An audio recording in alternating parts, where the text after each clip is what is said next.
Hello there, very warm welcome to my YouTube this evening. The story today is featured on RAF Bolt Head.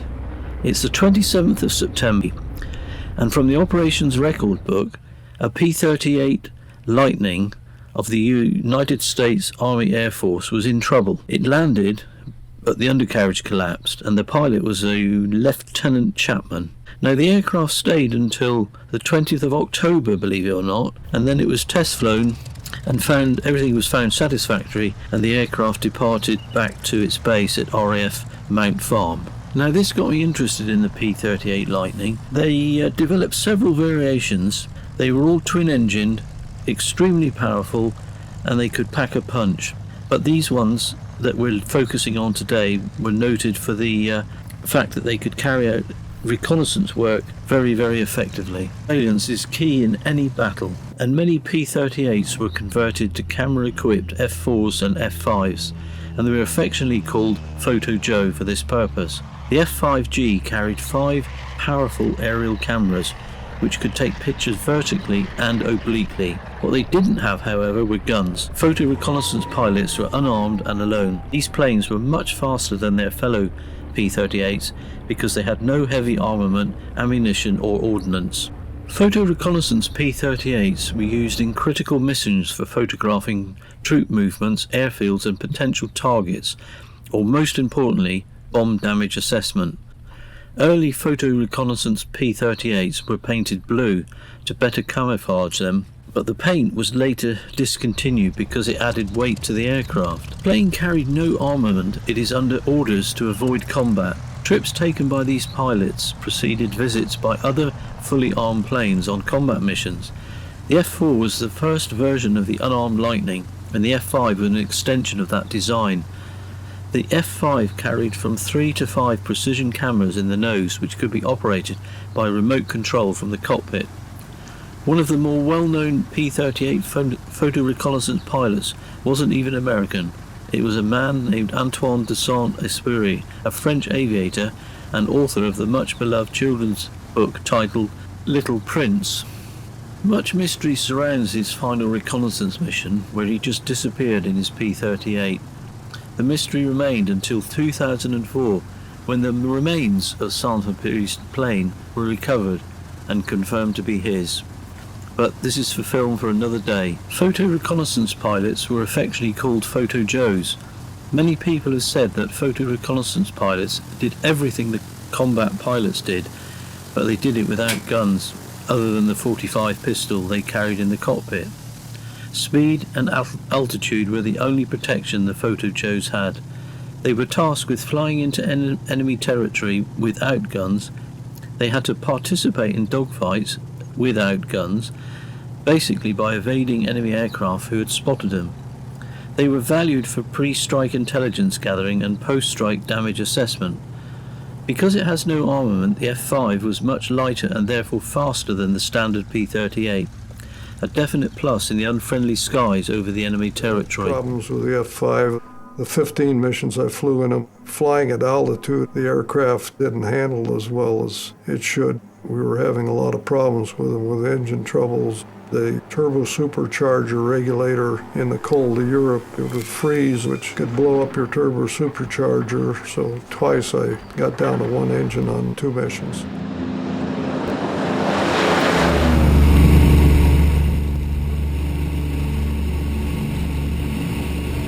We're now going to fly along with Chris Fay, who's a 737 captain with Delta Airlines, but in his spare time he flies, amongst other aircraft, the P-38, which belongs to the Planes of Fame Museum in California. It has to be said the P-38 Lightning is easily one of the most recognizable fighters of its time because of its distinctive twin-boom design. The Lockheed P-38 Lightning was one of the most famous American warplanes of World War II. However, although there were more than 10,000 Lightnings built during the war, the big fighter did not fit into the Air Corps' post-war plans and was soon retired from service. Today, there are probably fewer than a score of intact Lightning airframes left in the world, and only about half a dozen of those are actually flying or restorable to flying condition. The Museum of Planes of Fame P38 was the object of a 13-month restoration project by Steve Hinton's fighter rebuilders at Chino and Planes of Fame Air Museum volunteer workers. The museum's P38J was built in Burbank, California and delivered into service in May 1944 and has the distinction of being the 5,018th P38 built, halfway to the total number of Lightnings produced. It was assigned to the 483rd Air Base Squadron in Santa Maria, California, as a replacement training unit, providing combat crew training for P-38s during World War II. In September 1945, the aircraft transferred to the Hancock College of Aeronautics, where it was used to instruct maintenance personnel. The museum acquired the aircraft in 1959. In 1988, it was restored to flight, thanks to a generous donation from Bob and Josie Pond. The museum's P-38 was used in the filming of Iron Eagle 3. A few facts about the Lockheed aircraft P-38 Lightning. It had a maximum takeoff weight of 20,300 pounds, a wingspan of 52 feet, length of 37 feet 10 inches, and a height of 9 feet 10 inches. It had a maximum speed of 402 miles per hour and a cruise of 290 miles per hour, with a rate of climb at 4,000 feet per minute. It was powered by two 1,425 horsepower turbocharged Allison V1710 12-cylinder liquid-cooled engines. It had a range of around 350 miles, with a surface ceiling of 44,000 feet. The armament normally was 4.50 caliber machine guns and one 20mm cannon.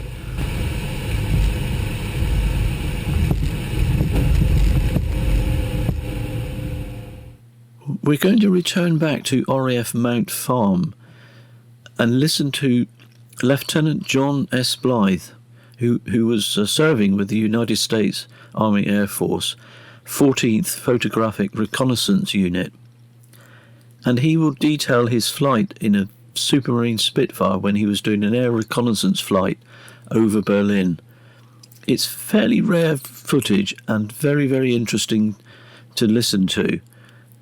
And also very interesting to see what these Spitfires were doing in an air reconnaissance role during 1944. And I said, I'm photo reconnaissance. And this one said, where are your guns? And I said, I have no guns. And another one said, well, where's your fighter escort? And I said, I don't have any fighter escort. And they said, well, where are you going? And I said, Germany. I heard someone mumble, I wouldn't even go over there with 8 other people. I had signed up for a program called Flying Sergeant, where young men 18 years of age with just a high school education could get flight training. They took out the guns and put in leading-edge gas tanks. And we had two 36-inch focal-length cameras mounted in back of us. A Spitfire was painted blue. It was called PRU Blue, which is Photo Reconnaissance Unit Blue. British weren't having as much trouble, and they were flying Spitfires and Mosquitoes from the next base.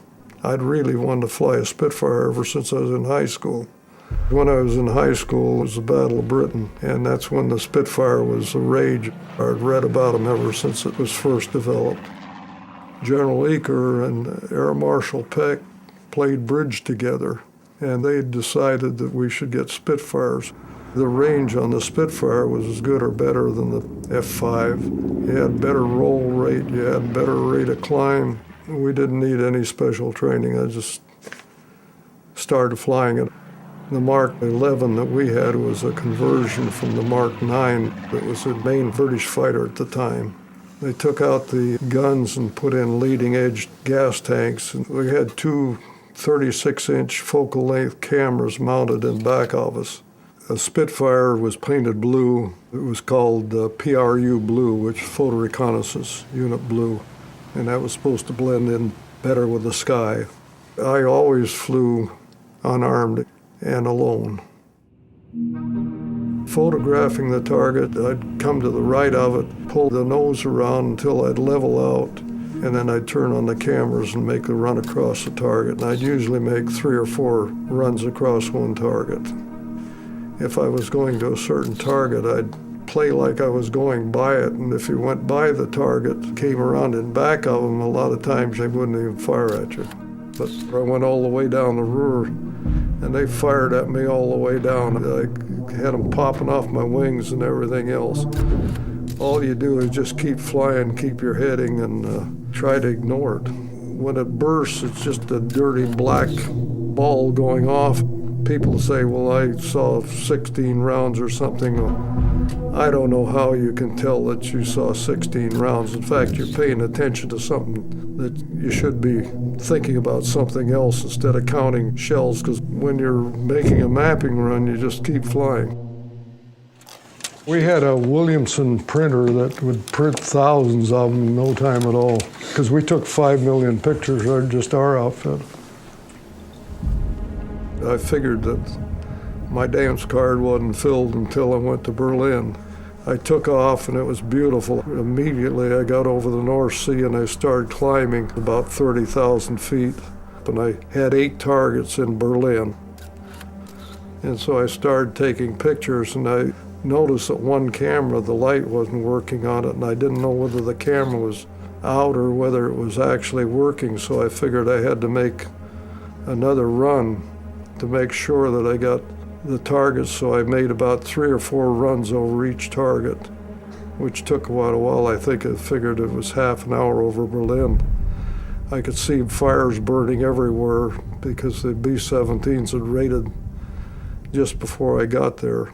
I flew back to the base and I really felt bad about it, because I thought, here I went all that way, spent half an hour, and I might not have gotten a picture. And so I went up to the mess hall, and this captain came up about an hour later. He said, we got the film back. He said, you got everything on one camera, so you covered all the targets. Yeah, I've had even fighter pilots call me a liar that I couldn't go to Berlin in a Spitfire. In fact, I almost got a fight one night over Mosel Lake over that, because they said Spitfires didn't go that far. But I got the Distinguished Flying Cross.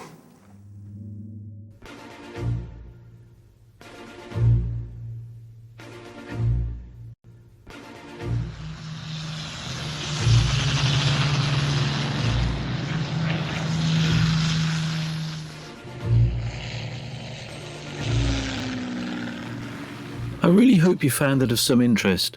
It's certainly intriguing to see the brave work that these single pilots did, flying on reconnaissance missions as far as Berlin and back. It must have been a particularly arduous journey in an unarmed aircraft, flying at high altitude, completely alone. They did a tremendous service, and for that we thank them. I'll look forward to seeing you on my next film. And by the way, do have a ponder about subscribing to my channel. It really helps, and it's great to have as many people as possible watching along.